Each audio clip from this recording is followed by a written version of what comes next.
everyone, you're cooking at home with Chef B. Now it's time to cook up what's in the frog box. But first, let's have a sip of the delicious DeLILLE Cellars 2018 Métier. Cheers. Okay, let's get cooking. So we have the roasted pepper, red pepper, polenta that comes in the package like this for you in your box this week. We're just going to simply squeeze that out into a sauce pot. Just like so, and just squeeze all that out of there. Okay, so that we're going to end up putting on the stove top in just a second. Put that over to the side. And now we have the kale and carrots and onions and tomatoes in the chicken stock that I cooked up for you guys. And all you're going to do is just simply pour that out. Oh man, that smells so good. I put a little Espelette pepper in there just to give it a little bit of spice, but it's not too much. Now we're going to take these two and pop these onto the stove top at medium-low heat.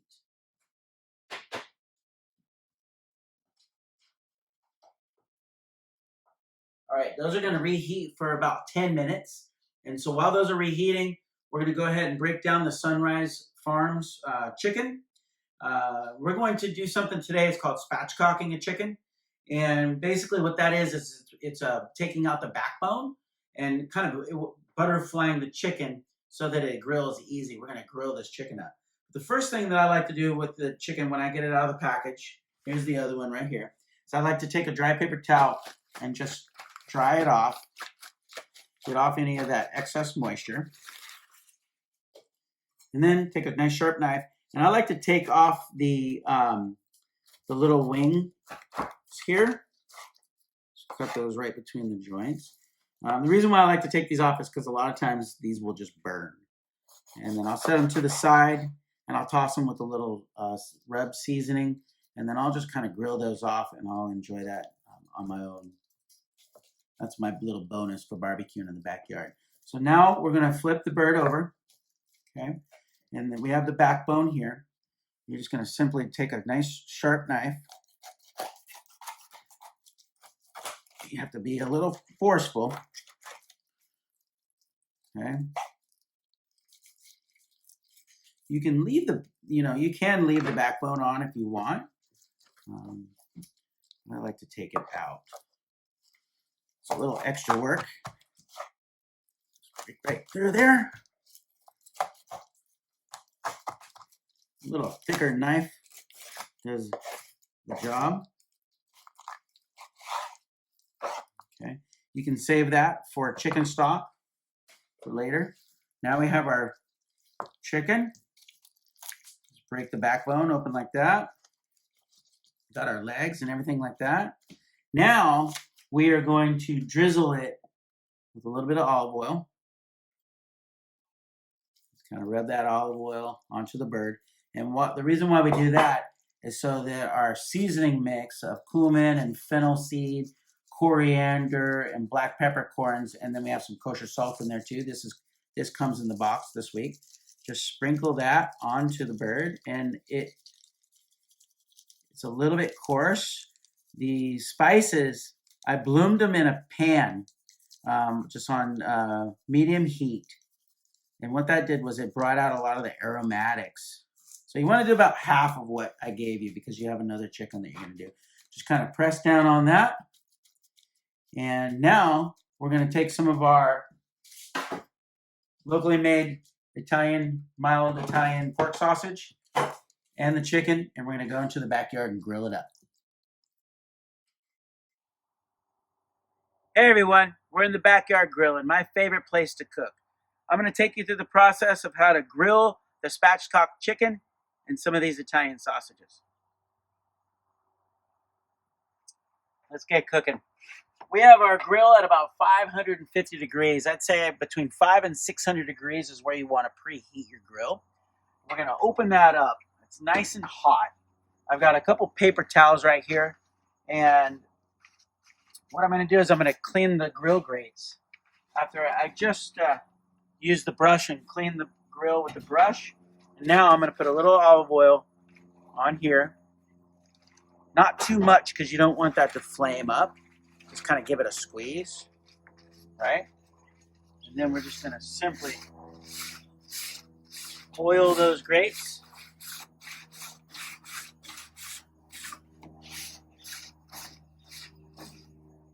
Okay. I'm going to shut that for just 10 seconds. Let that burn off a little bit. And we've got a few birds here. All right, I think that's good. I'm going to open that back up. And then I have the 2 birds from Sunrise Farms that are included in your frog box. And we're going to put those backside down right onto the grill.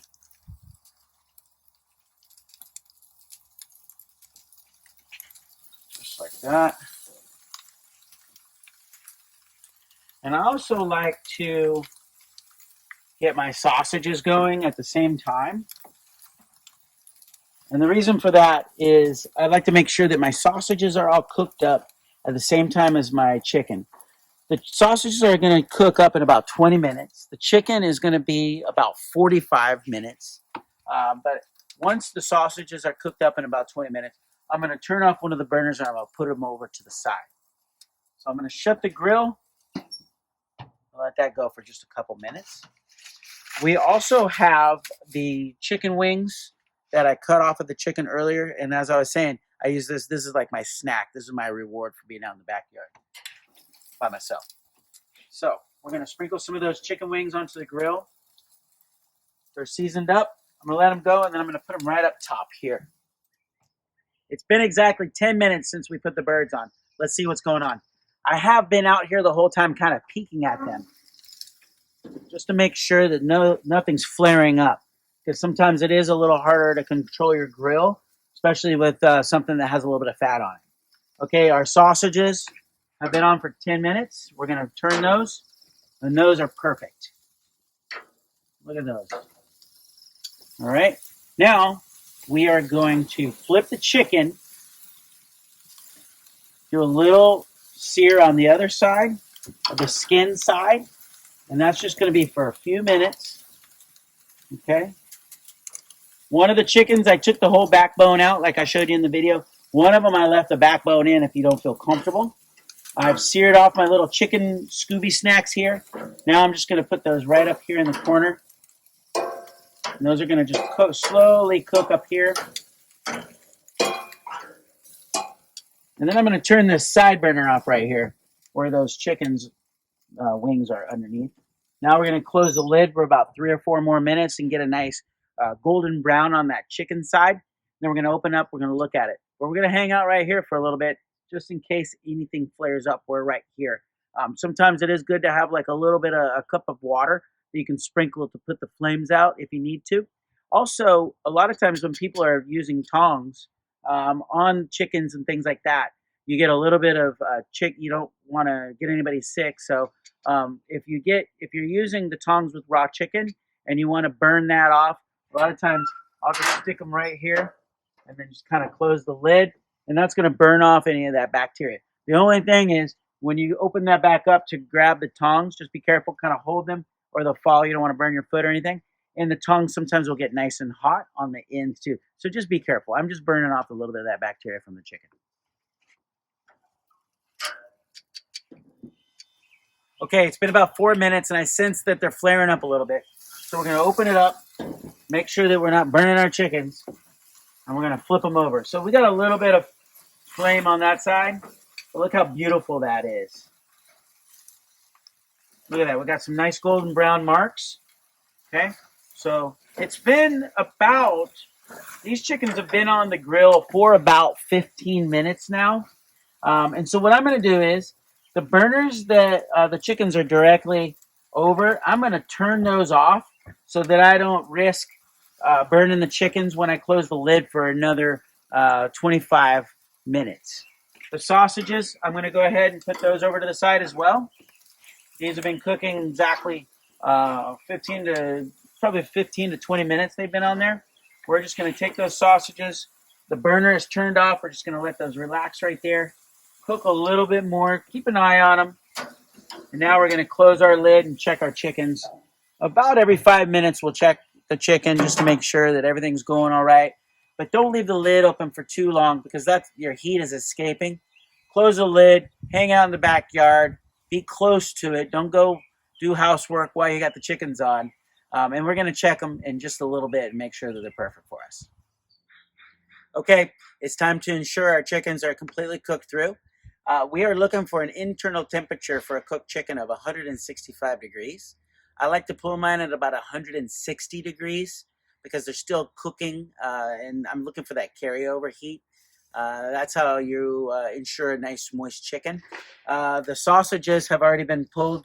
They're just sitting on the side. We're going to slice those up and serve those with our meal. We have our little chicken wing snacks that I didn't get to enjoy yet, but I will. Here we are. We're going into the grill. Let's look at the temperature. Perfect. Right into the breast there. 160, 162. Nice. These are beautiful. Okay. Now we're going to take these off, and I'm going to take you into the kitchen. We're going to plate this up and enjoy it. Finally, the moment we've been waiting for, we get to eat soon. We're going to plate it up first, though. Earlier, when we were going through the process of cooking the polenta and the kale and onions and tomatoes and carrots, I forgot one little thing. There is a lot of chicken stock in with the kale that you can pour a little bit of chicken stock in with your polenta just to kind of get that going. So we have our creamy polenta here. Put a little bit of, about a portion of the roasted red pepper polenta. We have our kale and onions and everything all heated up for us. Just shake a little bit of that off. You can also do this, if you want to do it into a bowl, it can almost be served with kind of a little bit of a broth. Now we're going to cut up one of our sausages. Kind of just fan that around the outside there. And then we're going to there's a half chicken, but we're going to just kind of break that down. Beautiful. Look at that. There's that. There. And then we've got some herb pea stew. You can kind of take some of that herb pea stew and drizzle it around the plate so you know that when you get a bite, you're going to get a little bit of that sauce. And then we have a little bit of that fennel and herb salad that has all kinds of wonderful herbs. And you're ready to eat. Please enjoy your frog box meal. And when you're ready for the dessert, just pop it into a 350-degree oven for about 6 to 7 minutes, and it'll be perfect for you. Bon appetit.